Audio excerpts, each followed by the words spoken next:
ova čajđinica ima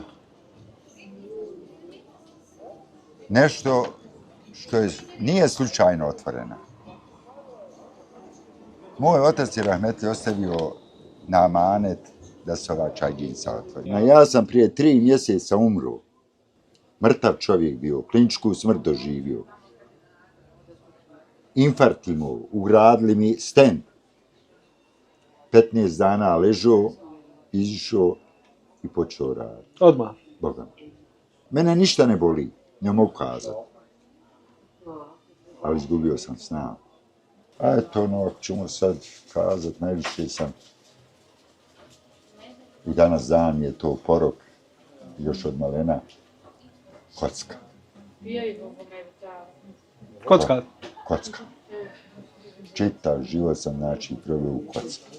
Ma dobiva se, gubi se, dobiva se, gubi, ali na kraju krajeva sam gubitnik. Ali stvar je u tome. Što ja kad dobijem, ne bi želio neku, što kažu, famu praviti o sebi. Znači, ja sam kocku, da uzmem puno para i onda da se provodim. Koji gostiju najviše imam? Znajući, upoznavajući se. Imam Srba najviše.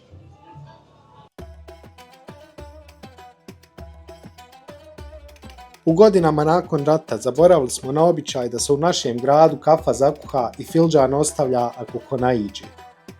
Brzo se živi, brzo dan prođe, vremena je sve manje za čef.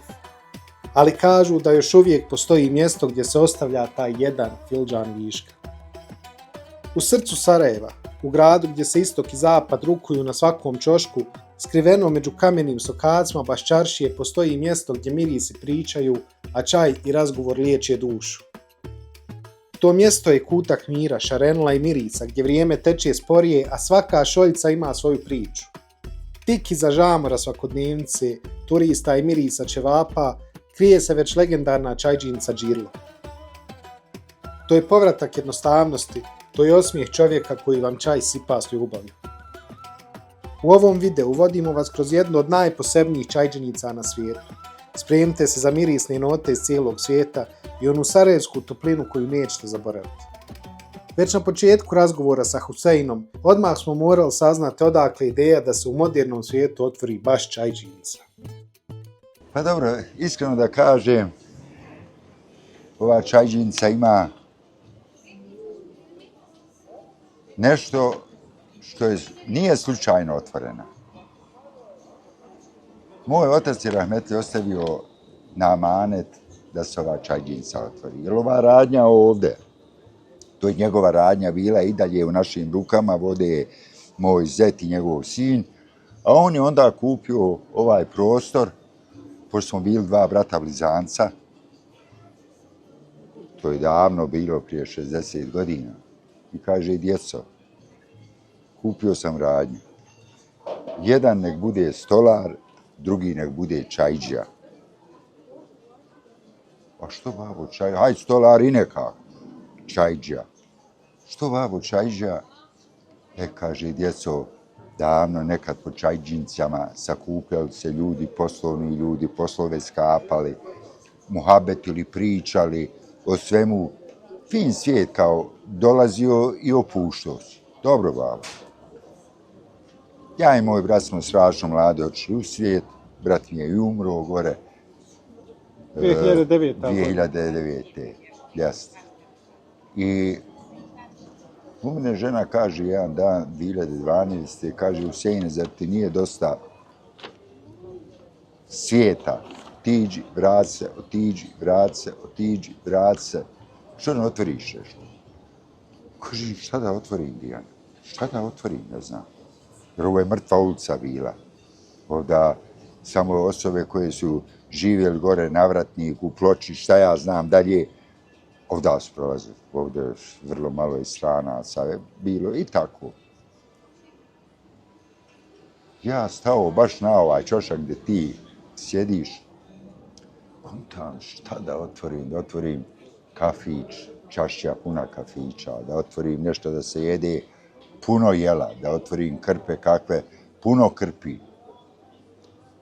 Gledam ovu radnju i prođu mi misli rahmetli oca. Kažem, pogledaj,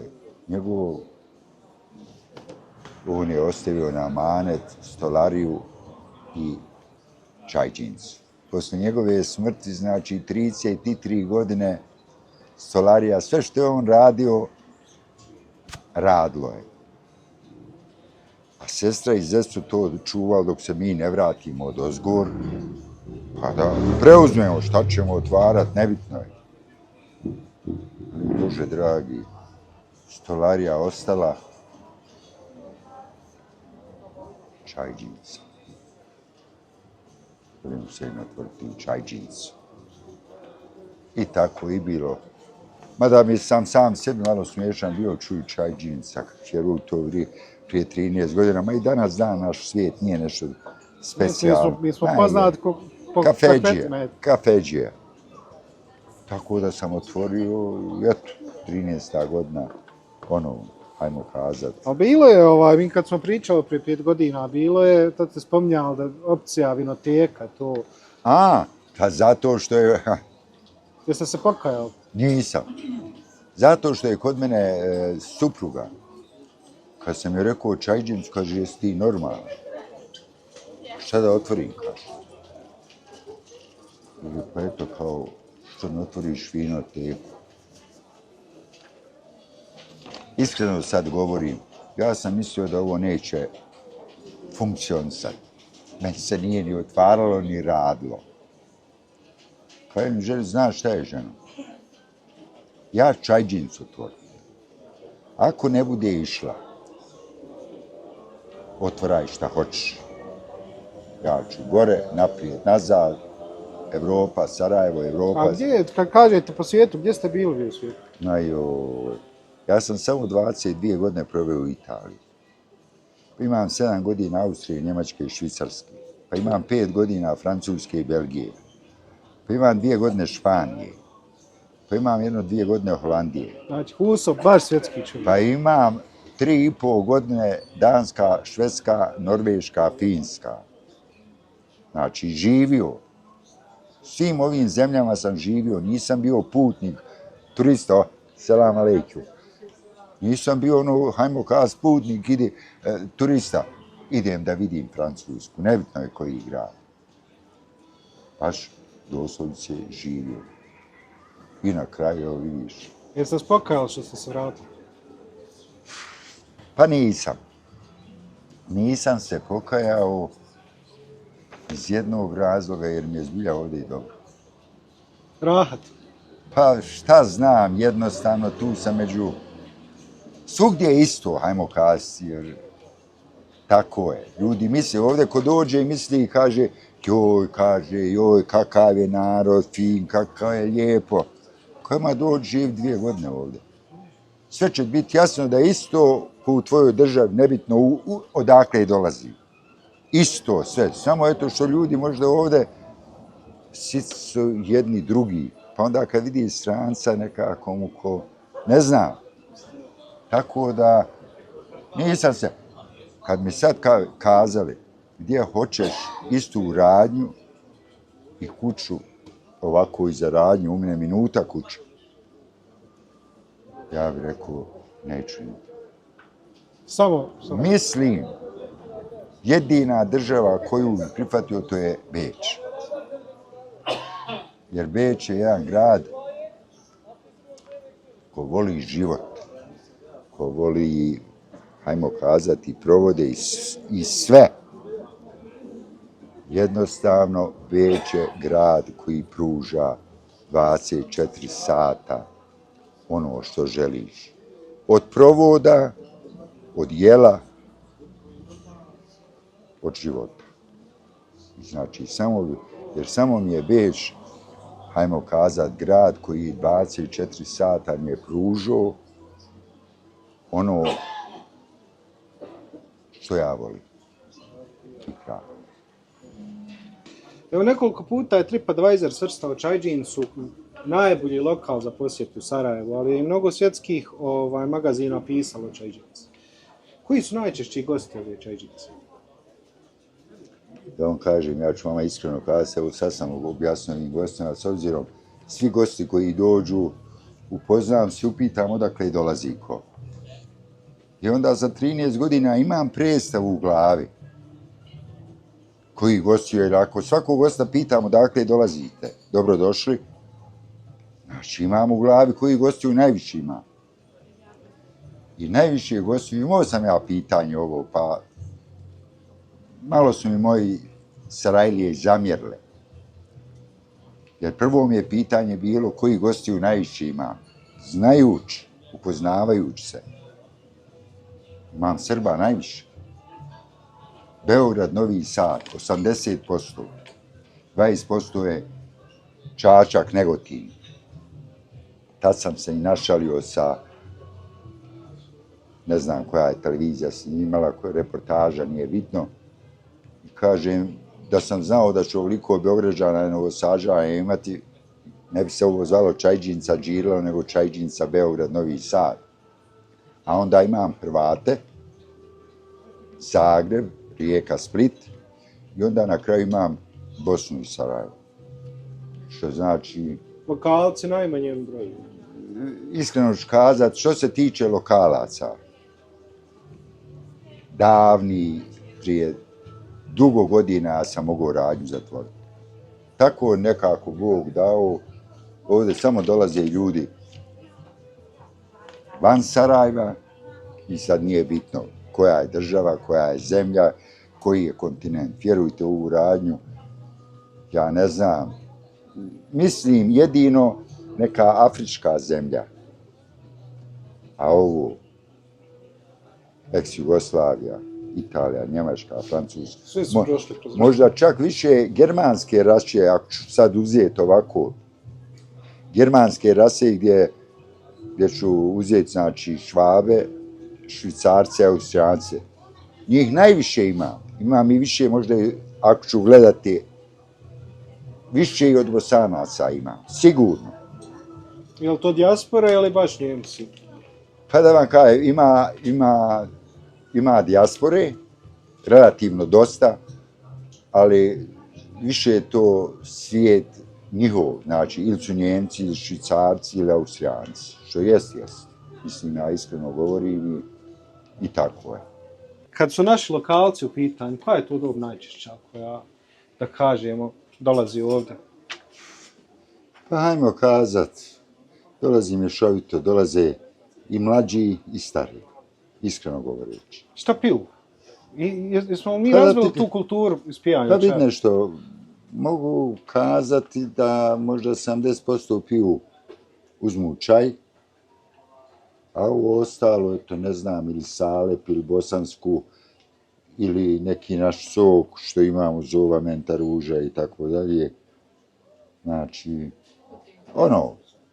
s obzirom da je Čajđinca, šta znam, možda zato što imam i veliki izbor, onda ljude povuče, naučili su, jer svi ovi čajevi koje imamo u ponudi, znači Indija, Kina, Južna Afrika, znači nisu to ni majična dušica, ni čajevi iz kese, ni čajevi naši domaći, onda svijet kad dođe malo pogleda i meni pa ga privuče nešto, tako da... A odakle nabavljate? Imate ovdje sve nabaviti ili... Ne. Ovi čajevi svi dolaze iz Hamburga, jer u Hamburgu ima prodavnica, fabrika koja otkupljiva indijske, kineske i južnoafričke čajeve.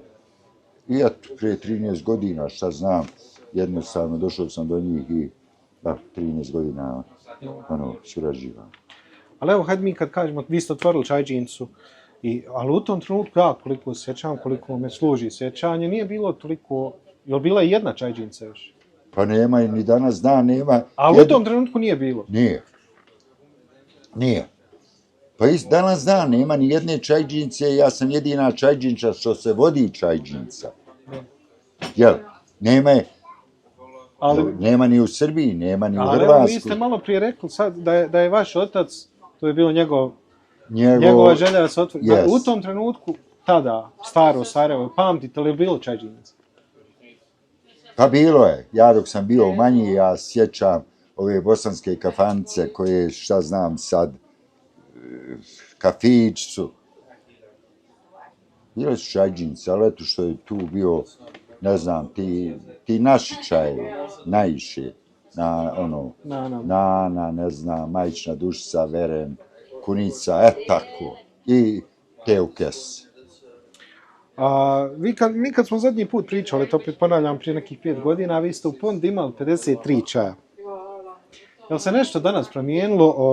Koliko danas imate čajeva u Pondi? I kad bi ja evo želio da probam neki čaj, koji biste mi predložili?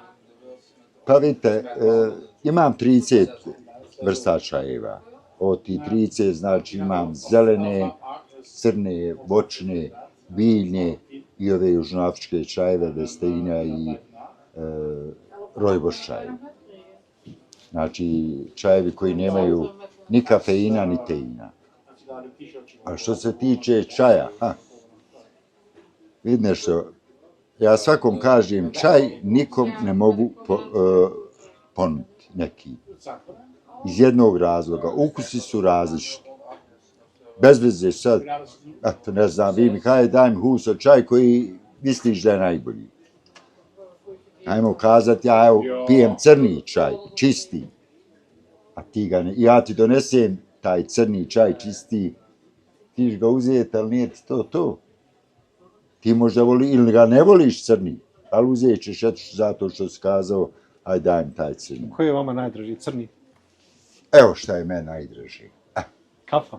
Ipak nije kultura ispijanja čaja, nego kakve... Kod mene, ja nikad još sramota je kazati i ružno je kazati da ja još čaja nisam u radnji popio. A pa ću sad htio da pitati, jeste li sve probali čaja? Nikad nisam još ostane u ovim čajnjacima. Znači, ja mogu sebi nasuti. Niko to nije ni pljunuo, ni ništa, nije mogao više popiti jer su 2 šolje. Ja mogu sebi nasuti probat, kazati, hajde proba, da vidim šta je. Meni kafa i obična voda. Ja ni sokove. I cigara. I cigara. To zove čej. Kod mene nema ni soka, ni da popijem. Voda, kafa. Voda, kafa. I to je to. To je onaj standardni sarajevski čej. Pa eto, a Boga mi kad izađem nije više. Napolje je sve nešto drugo. A šta ovako gosti najčešće biraju? Šta najviše vole da popiju? Pa iskreno da vam kažem, stranci najviše, ajmo kazat, koliko ja mogu, imam predstavu neku u glavi, uzmu salep. Jer kada im objasnim šta je salep, onda normalno povuče jer salep je zbilja dobar. A hajde vi nama, evo kada sam ja sad stranac i meni da objasnite šta je salep. Pa ovako, znači prije svega što kažem svakom, salep moraš popiti samo u Sarajevu, Turskoj i tim arapskim zemljama, jer su to Turci ostavili simbol Sarajeva. Što znači, gdje god da ideš, u koju god zemlju da odeš, ti ćeš čaj popiti. Ne moraš moj čaj popiti, ali ne popićeš neki, pa možda čak i bolji od mog, ajmo kazati. Ali salep nećeš i onda svakom nudim salep. Salep je korijen divlje orhideje. Kad se osuši samilje, skuva se s mlijekom i pijete jedno vrelo mlijeko, malo gusto, slatko od korijena, znači nema dodatka šećera. Ukus, da kažem da je najbliži puding vanilija i odozgo dođe cimet.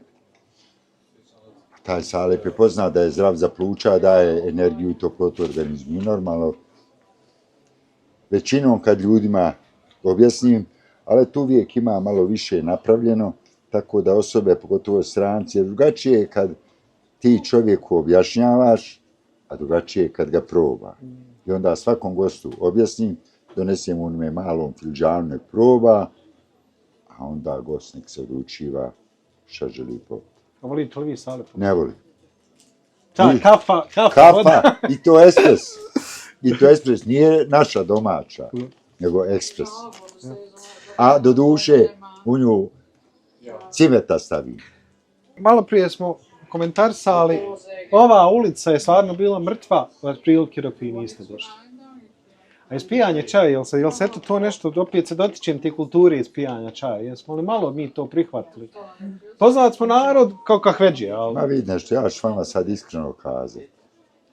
Što se tiče našeg svijeta, vrlo je mal broj te kulture. Ali stvar je u tome što ljudi ovdje kad dođu i ta ulica i tako je nekako što kažu Bog dao.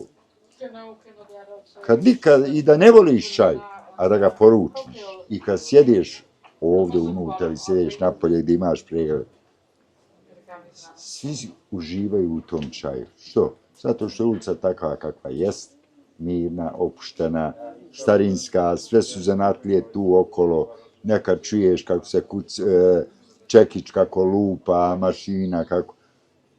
Da, ljudi se osjećaju ovdje. I onda normalno, što kažem svakom, nije ovo lokal ko lokali što su dole. Dole su sve to lokali, kafići, kafane. A ovo je mjesto da dođeš i ovdje ljudi maksus dolaze, ajmo kazati naši ljudi, dođu da se opuste.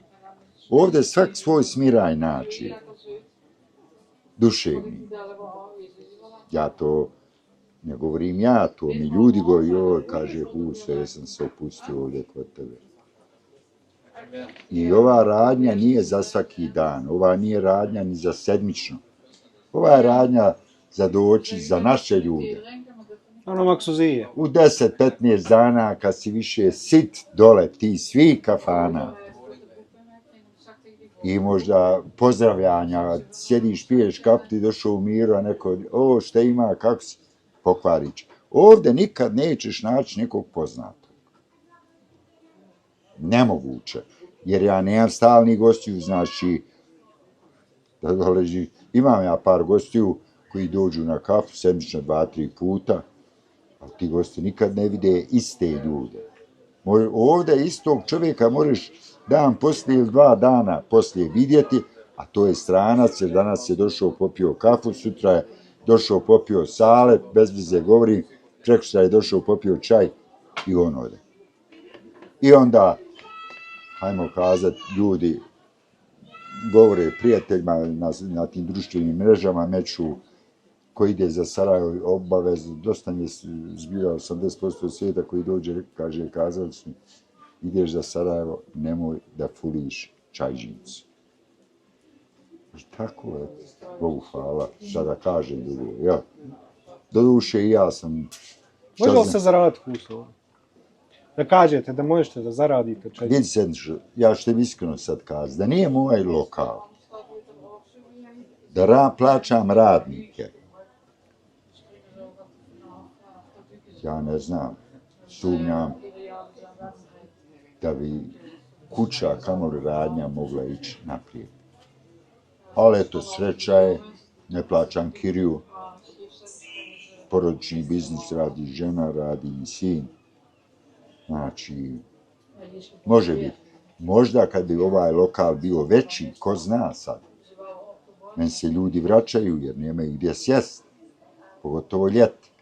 Ljeti je ovdje zbilja teško naći mjesto. Ima li šanse da se proširi? Ja neću. Evo, mene je nuđena ova radnja od oca. Kaže, Huso, bro, mi hoćemo da zatvorimo ovo više, dosta je. Kaže, ne, neću, hvala. Što, puno posla ili... Pa, normalno, ja ne mogu. Vidi nešto, kad bi ja s gostima ponašao se kao što se ponašaju po lokalima, što je normala, ne kažem da se ružno ponašaju. Znači, priđe, dobar dan, izvolite. I ti kažeš šta ćeš. A jok, meni je ovdje. Poznam se s ljudima, dobrodošli su zaželi. Objasnim svima, ako što objasnim, da je čajđinica, da ima 30 vrsta čajeva, da imaju sokovi, ovi sokovi, ovi, da ima taj salep, objasnim šta je salep. I sve je to gubljenje vremena. Ali zavisi, ja moram evo sad da pitam jednu stvar, evo sad primijetio sam. Jel ovi ljudi dođu zbog čaja, zbog salepe ili dođu zbog Huse? Ja mislim da dođu zbog Huse. Pa iskreno da vam kažem koliko mi je ovako rečeno, kroz priče kad se upoznam s ljudima. Kaže, Huso, vjeruj, ja dođem ovdje kad si ti daješ neku energiju tako pozitivno. A onda normalno uz tebe kaže, očepijem ovo što uzmem. Jer se osjećam, kaže, ugodno. Lijepo. I svi to tako kažu. Nebitno, nije to samo Sarajlija. Vjeruj mi, kogod je došao, mislim, od 100 ljudi, ti koji su došli jedan put, kad god su došli za Sarajevo, došli su vamo, iz jednog razloga ti govorim, svi ti koji se vraćali, dođe Holanđan, vidio se. Šta je kazao, koliko puta je već došao. Prije 4 sedmice je bio tu i vratio se i opet je došao. I svi oni, sve osobe, Bogu hvala, koji dođu jedan put, vrate se. Sad, ajmo kazati, dosta, mislim 70% da se svijeta vraća zbog mene, jer takav sam, kakav sam, jer za mene su svi ljudi isti. Ja ne mogu gledati svog Sarajliju na jedan način i dočekat ga, a tebe koji dolaziš, nebitno je odakle, jer te nikad nisam vidio, ponaša se na jedan drugi način. Znači, ne. Za mene je ovdje svaki gost je isti. I kraj. A Huso, koja je godina života? Moja? Nemojte nas sad zanaditi. Davno. Jednom sam nogom već zakoračio dole. A koja je to godina? 71. Puno ih ima. Jesam pogodio? Ali... Jesam pogodio da je 71. Pa jest. Toliko. Ali dobro izgledate vi Huso, stvarno izgledate, dobro se držite. Nije vi Huso, nego Huso. A ja ne dam mi Huso da ga persiram. Pa ne dam nikome, ja svim... Dobro izgleda. Vidne što ja svakom gostu ovdje kažem, nije zato... Jer treba da se osjećaš ko u svojoj kući, a gostu kažem. Ne trebaš da me vrebaš. Oprostite, molim vas, mogli dobiti sramotate čašu. Huso, daj mi čašu vode. Šejne, daj mi pepeljaru. Džirlo, daj mi jedan čaj. Znači, obraćaj, da se ljudi svakom traži da mi se obraća po imenu. Imenom.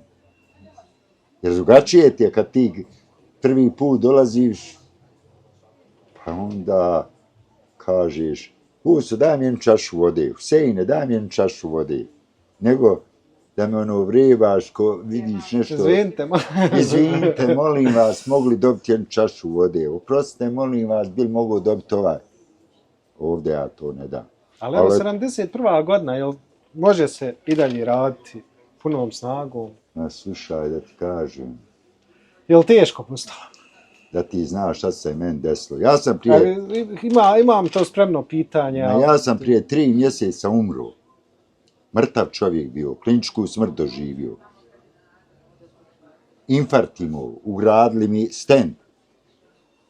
15 dana ležao, izišao i počeo raditi. Odmah? Boga. Osjetite li šta? Pa, izgubio sam, mislim, 50% sam snage. Mene ništa ne boli, ne mogu kazati. Ali izgubio sam snagu. Nemam snage u nogama, što mi je najgore. To me nekako... Ali ja kad vidim taj osmijeh, kad vidim to raspoloženje, to ja mislim da će to proći. Kako znači kažu, ko rukom odneseno? Da ti kažem, vidne šta znam, jednostavno Bog me je podario tako da imam vazda i kad me najgore, ja osmijeh imam. Jednostavno, nije to na silu osmijeh.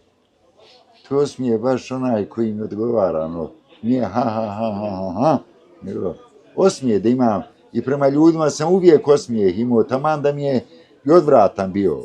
Nasmio sam se, džes šta ima, kako si mi dobar.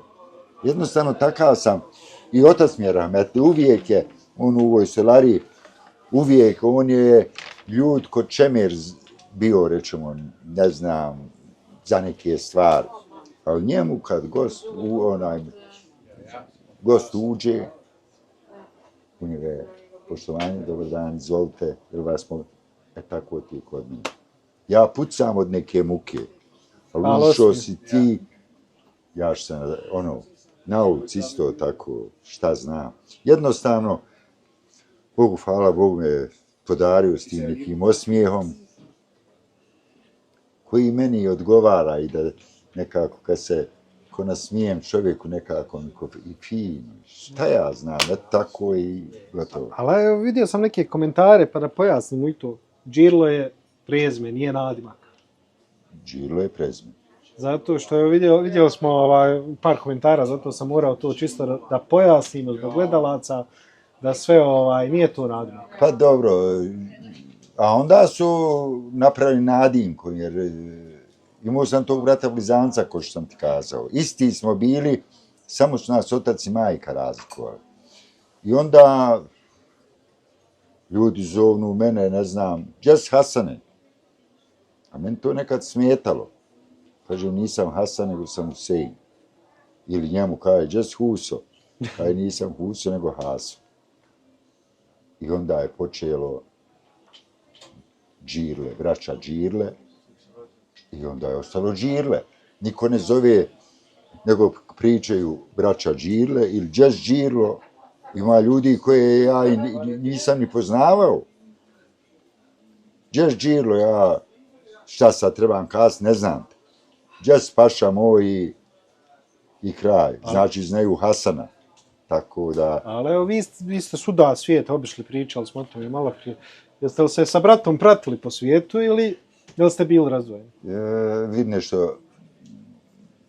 Nije bilo dana da se nismo čuli. On je, recimo, i on je... Ali ste živjeli na odvojenim? On je i pa živjeli smo i skupa u nekom gradu, a živjeli smo i odvojeno. Ali bez obzira na to, znači, ja, evo, hajmo kazati, najđe gdje sam živio, to je bila Bolonja. On je živio, ne znam, u Veroni. Znao je iz Verone u 10 dana, eto ti ga, dođe kod mene, a svaki smo se dan čuli. Onda kad je on iz Verone otišao za Viareggio, to je na moru, onda sam ja ovako, ne znam, u 15 dana, u 20 dana, u mjesec. Bili ste bliski baš? Koje? Do zadnjeg dana. Do zadnjeg dana, vidi nešto. Što je bilo moje, to je bilo i njegovo. On dok sam ja živio, šta znam, rećemo, hajmo kazati u Bolonji, ili dok je on živio u Veroni, on kad dolazi za Bolonju, nije nosio stvar. Nisu mu bile potrebne. Samo on oblačio moje. Preslačio. Jer smo isti bili. Što ima veze, brat mi je. Ja kad dođem za Veronu, nisam nosio stvari, nosim njegove. Šta ću ja vući sada, torbu ostavim 10 dana, kad imam kod njega. Pare moje bile njegove, njegove bile pare moje. Nije bilo nikad, čekaj, nešto. Ako njemu treba, Huso treba mi ovo. Ako meni treba, Haso treba mi ovo. Znači, to je bila ta bliskost. Ma koje je? To je bila jedna... To je bilo nešto što... Ja ne znam sad. Ja poznajem blizanaca, ali mislim što smo nas dvojica vezani za jedan za drugog bili. Ja i danas dan zaplaćem za svojim bratom. Falim. To je jedina osoba bila i on imao mene gdje smo se povjeravali. Od njoj je sve tajne neke, hajmo kazat, što sam mu prenio u grob. I o tebi, i o njemu, i svakom. Nikad nikome nije rekao, znaš, pričao mi je Burazer za ovoga, ovako i ovako. Ne. A isto tako on meni šta je kazao, to je u meni ostalo. A općenito, šta god meni ko kaže što nije, za priču. Nikom ne govorim. Znači, mogao sam samo svom, jer čovjek kad iz sebe neku stvar izbaci nekom, ko lakše. Znači, ako sam znao nešto, ja njemu kajem, joj, Hasko, znaš šta je bilo? I on ima, njemu se objasni, kažem, ili imam problem neki koji nikom ne mogu. Znači, dva su tijela bila, dva srca, ali jedna osoba je bila. Praktički, nisu dvije. Isti smo bili u svemu. Možda nismo bili u ženama, njemu su više draže bile crnke, no plavuše. I to je to, a ostalo... Ali evo kažete širom svijeta sve to. Čime, evo sad znamo, Džirilo je čajđinca. Ali s čime ste se bavili u svijetu? Čime sam se... Selam aleikum. Đavolčić bio. Ja, Jel pošteno? pošteno. Nek svako to shvati kako hoće. Pa, da ti kažem, đavolčići su i predsjednici, i doktori, i inženjeri, i obični ljudi. Đavolčić je đavolčić. Znam samo da nikom ništa ružno nisam učinio. I kraj. A eto, ako ćemo sad kazat, najviše sam. I danas dan je to porok, još od malena, kocka. Kocka. Kocka. Čitav život sam, znači, proveo u kocki. Jel se dobilo što ili se izgubilo? Ba dobiva se, gubi se, dobiva se, gubi, ali na kraju krajeva sam gubitnik. Ali stvar je u tome. Što ja kad dobijem, ne bi želio neku, što kažu, famu praviti o sebi. Znači, ja sam kocku da uzmem puno para i onda da se provodim. Takav sam bio. Znači, živio sam za kocku, za noćni život, ništa ružno za žene. Daj mi žena, daj mi kocke i daj mi noćnog života. Jel šta promijenila žena? I... Jel prihvatila to kako? Supruga? Pa vidi nešto. Prihvatila je.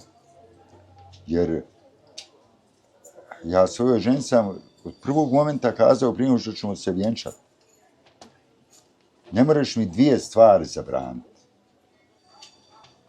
Kocku i izlaske. Ako misliš pokušati mi zabraniti, nemoj se udavati. A jel žene zabranila druge? Vidi nešto, mene druge žene nisu ni interesovale. Ja moram da ti kažem, mene druge žene nisu ni interesovale, ali ako su me interesovale, hajmo kazati. Ništa ružno nema. Niko ne može mojoj ženi doći kazati, ja ti Husejna vidio sa drugom ženom. A ljudi danas imaju ženu pa se vodaju sa ženama po čaši da ih svak vidi. Čeka, ako voliš svoju ženu, ne možeš to, čekaj, on prosti. Pa to je. Evo, još za kraj, dotakli smo se svih tema. Kažu da u Sarajevu više nema filđan viška da se nađe. Da u Sarajevu nema više filđan viška da se nađe, ali kažu da se ovdje ipak pronađe filđan viška. Kod Huse, jel? Pa vidi nešto, ja se potrudim. Svakom da dušu zadovoljim, jer ipak ovdje ljudi maksuz dolazi. Prođu 100 lokala dole, pa mu se treba malo i uzbrdo popijeti. Što znači to je maksuz. I onda ako je maksuz, gledam da svakog zadovoljim i da imam sve ono što ovdje to jedino dođu, kaže ja bi nešto alkoholno. Nema, evo izvoli dole. Jel alkohol? Vidi nešto. Kad bi znao, ne znam koliko bi zarađivao dnevno. Na alkohol ja ga ne prodavao. Znači vinarija otpada. A sad što ti kaže, jer u mene otac veliki vjernik bio. I rekao je, djeco, otvarajte šta, najbolje je da otvorite čajđinicu ovdje. A nemoj slučajno da alkohol prodajete. Probajte sve. I kad vidite da ne može ništa da ide, onda ubacite alkohol. A kad pogledam, vidim nešto s alkoholom raditi je zafrkano. Jer alkohol je takav. Ja ovdje mogu sad kazat fajrnut. Alkohola nema. Jel, kaže, moram, žurim, imam obavezu. A ovdje ako ti društvo sjedi, popili već, ne znam, 3 ture, ti ne možeš kazat, hajmo. Najveće, ti bi zatvorio u 12, ali imaš društvo koje naručuje i pije, ne možeš kazat, hajmo ljudi. Znači, a moraš i ti onda piti. Jer kažu, ajde gazde i ti jedni. Ja ne znam gazde gdje se alkohol prodaje koji ne pije. Neka ima da je alkoholčar, ali svi piju. Što znači, pošto ja hoću popiti, da držim to, gdje je alkohol, pio bi ja, ne mogu kafa, šta, a kako me neko počasti. A ja ovdje ne mogu, kad mi kaže, dosta svijeta ima, kaže, aj popijte nešto. Evo, kažem, pa jeste, ajte čaj, aj sok, ne pijem to, ja mogu uzeti, ne pijem kafu. Je li doktor zabranio kafu, sad nije? Ma svašta su mi zabranili, ali da ti kažem, ja guram svoje i kraj.